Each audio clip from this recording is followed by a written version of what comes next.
अब हम दूसरा भाग शुरू करते हैं। आप पहले भाग को जरूर देखें और तभी आपको जो आगे की कहानी समझ आएगी।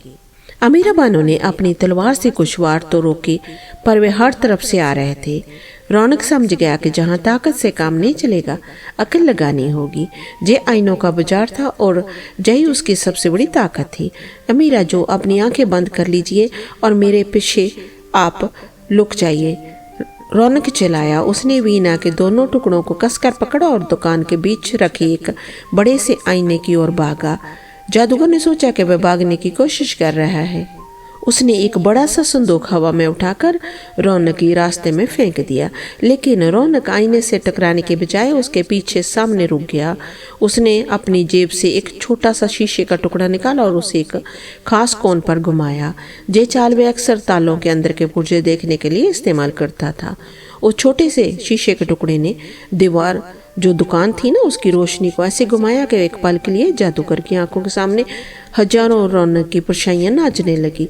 जादूगर भ्रम में पड़ गया, असली रौनक कौन है। उसे एक पल का फायदा उठाकर रौनक अमीरा बानो का हाथ पकड़कर दुकान के एक गुप्त रास्ते से बाहर निकल गया, जिसे उसने आते ही अपनी पारखी नजरों से देख लिया था।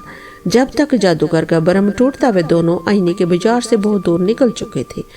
तुमने हमें कैसे बचाया? हाँफते हुए अमीरा बानो ने पूछा। कभी कभी सबसे बड़ा धोखा रोशनी देती है, रौनक मुस्कुराते हुए बोला। मैंने बस उसकी आंखों को धोखा दिया। जब उनके पास वीणा के 2 टुकड़े थे, लेकिन 5 अभी भी बाकी थे। उन्हें कुछ समझ नहीं आ रहा था कि आगे कहाँ जाए। उस रात जब वे एक सराय में रुके तो रौनक को एक सपना आया। सपने में उसे माया दिखाई दी।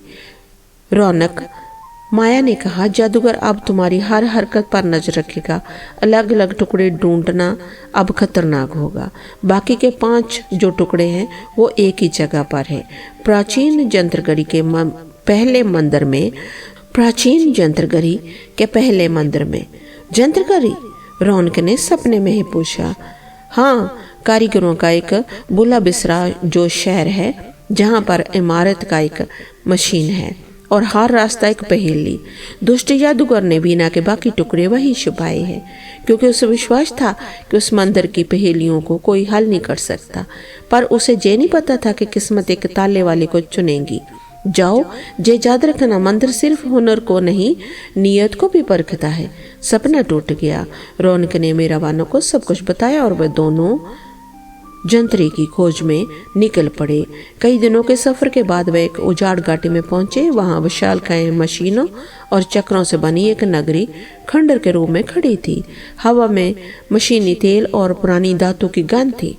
शहर के बीचों बीच पहला मंदिर था। मंदिर का दरवाजा हजारों घूमते हुए चक्रों और घेरों से बना था और एक विशाल ताला था। रौनक ने लगभग 1 घंटे तक उस ताले की चाल को समझा और फिर कुछ खास चक्रों को एक कर में घुमाकर दरवाजा खोल दिया। अंदर का नजारा हैरान करने वाला था। पहली पहेली गति चक्र की थी। एक बड़ा सा कमरा जिसका फर्श लगातार घूम रहा था और छत में बड़े बड़े पेंडुलम हिल रहे थे।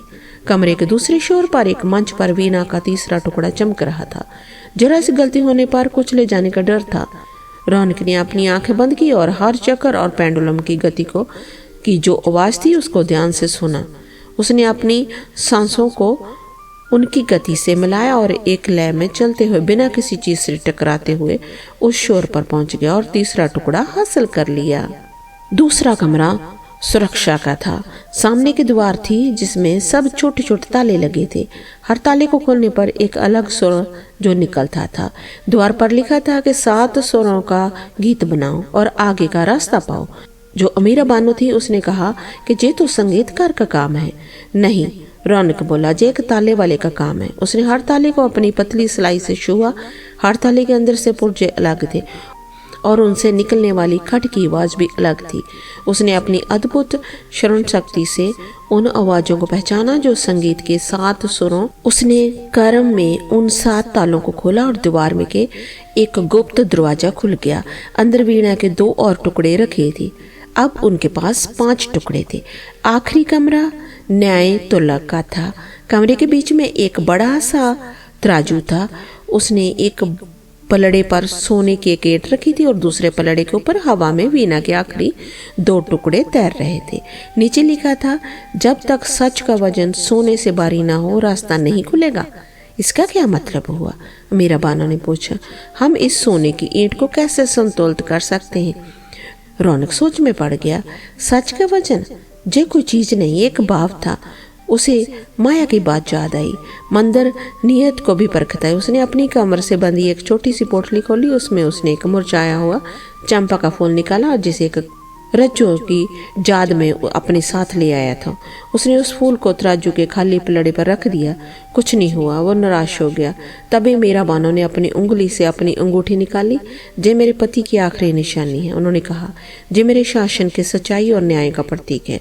उन्होंने वह अंगूठी उस फूल के पास रख दी। फिर भी तराजू नहीं हिला। रौनक को अपनी गलती समझाई। वह दूसरे के सच के बारे में नहीं था, जे उसके अपने सच के बारे में था। उसने फूल और अंगूठी हटा दिए और उसने अपनी जेब से ताले खोलने वाले एक साधारण सी लोहे की सिलाई निकाली। जो उसका हुनर था, उसकी पहचान थी, उसका सच था। उसने उसे पलड़े पर रख दिया। जैसे सिलाई ने पलड़ा को छुआ, एक चमत्कार हुआ। तराजू का पलड़ा नीचे झुका और सोने की ईंट वाला पलड़ा ऊपर उठ गया। उसके हुनर के सच का वजन सोने की ईंट से भी भारी निकला। वीणा के आखिरी 2 टुकड़े नीचे आ गए। अब उनके पास 7 टुकड़े थे।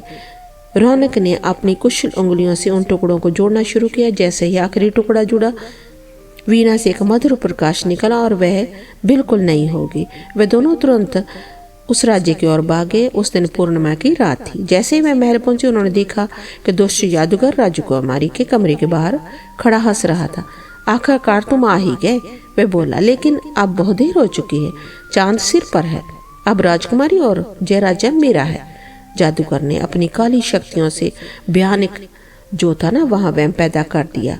रौनक के सामने इसका पुराना मालिक कंस खड़ा था। उसे गालियां दे रहा था। फिर उसे रज्जो का रोता हुआ चेहरा दिखा। रौनक, इन सब पर ध्यान मत दो। मीरा बानो चलाई और अपनी तलवार से जादूगर के बेचे हुए काले धुएं के गुब्बारों पर वार करने लगी। रौनक ने आंखें बंद कर ली। उसने अपने मन से उस धुन को याद किया जो माया ने उसे सपनों में दिखाई थी।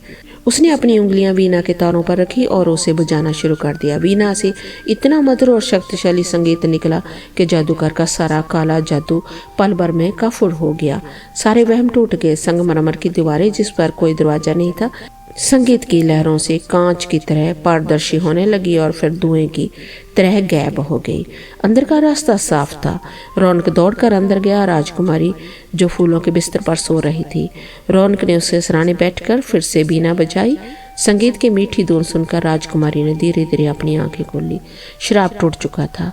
जादूगर अपनी हार पर बुखलाया गया था, लेकिन तब तक राजा के सिपाही पहुंच चुके थे। उन्होंने उसे पकड़ लिया।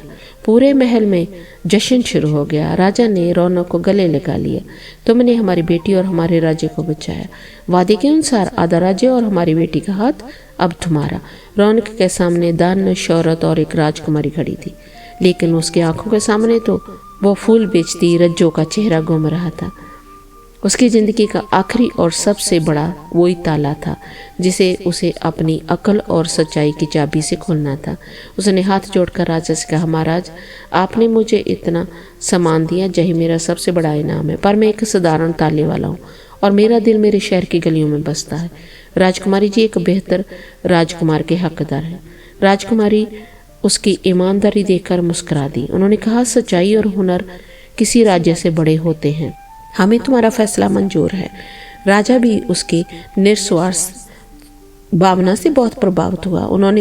राजा ने उन्हें मंत्री की पदवी दी और इतना दान दिया कि उसकी 7 पुश्तें बैठकर खा सकती है। रौनक एक न्याय के रूप में अपने शहर वापस लौटा। उसने एक बहुत बड़ी कार्यशाला खोली। उसका पुराना मालिक जो कंस था, उसे देखकर ईर्ष्या से जल गया, पर अब वह रौनक का कुछ नहीं बिगाड़ सकता था। और फिर एक सुबह रौनक उसी जगह गया जहां से रज्जो रोज गुजरती थी, लेकिन आज वह कोने में खड़ा शर्माता हुआ शागिर्द नहीं था, बल्कि एक आत्मविश्वासी और सफल युवक था। उसने रज्जो को रोका, अपने दिल का ताला खोला और उसके सामने विवाह का प्रस्ताव रखा। रज्जो ने खुशी खुशी स्वीकार कर लिया और इस तरह एक साधारण लड़के ने ये साबित कर दिया कि अगर नीयत साफ हो और हाथों में हुनर हो तो अकल की अगर नीयत साफ हो और हाथों में हुनर हो तो अकल की एक चाबी से किस्मत के सबसे मुश्किल ताले को भी खोला जा सकता है। आपको ये कहानी कैसे लगी कि कमेंट बॉक्स में कमेंट करके हमें जरूर बताइए। फिर मिलते हैं एक और नई कहानी के साथ। धन्यवाद।